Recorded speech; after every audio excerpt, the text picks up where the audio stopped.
When so many of us today live in or near towns and cities, it is often easy to forget that much of country life is governed by the seasons. Of course, there is lambing time and harvest time. But in high summer, while the lambs are still growing and before the corn is ripe, what happens? The birds are nesting, so we cannot always do too much conservation work. The sap is up in the trees, so we cannot do very much felling or thinning in the woods. That is more a job for the autumn or the spring. But the grass is growing and is either to be kept in trim in the villages or made into silage or hay on the farms for the animals to eat in winter.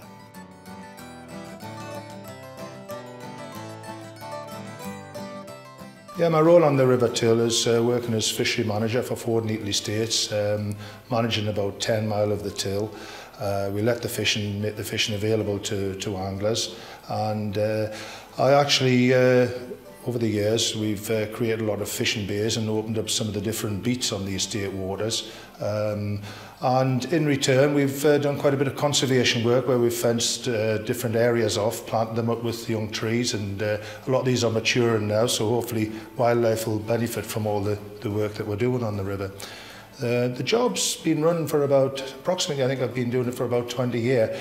Prior to that, the estate didn't have anybody managing the riverbank, and we've opened up a lot more water on the estate and made it available to the public.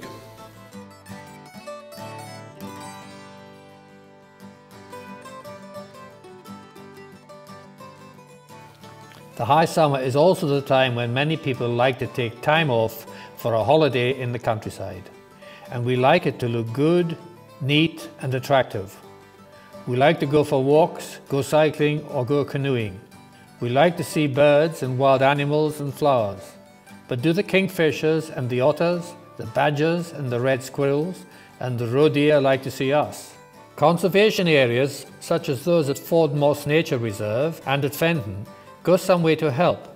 But farming practices increasingly seek to find a way to work alongside nature while still being able to feed the nation. But there is plenty other work to be done throughout the year, regardless of the seasons. With over 250 cottages, houses and buildings to maintain, work on repairs and improvements at Flodden Etal never stops. Fences, gates and stiles must be kept in order.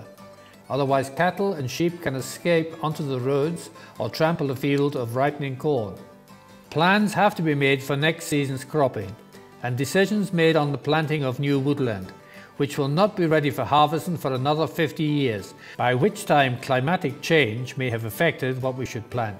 Should we grow conifers such as pine and larch, or maybe hardwoods, oak, ash and beech? Nowadays Flodden Etal have about 650 hectares or 1,600 acres of forestry and woodland, of which 70% is conifer and 30% hardwood, and they process the timber in the sawmill.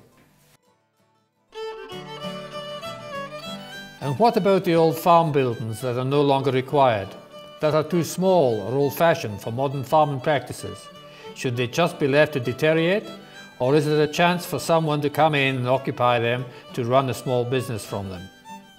If there is, and if the business is successful, perhaps it can offer employment to local people, who in turn can help to keep the village shops in business, or have young children to keep our village school numbers up.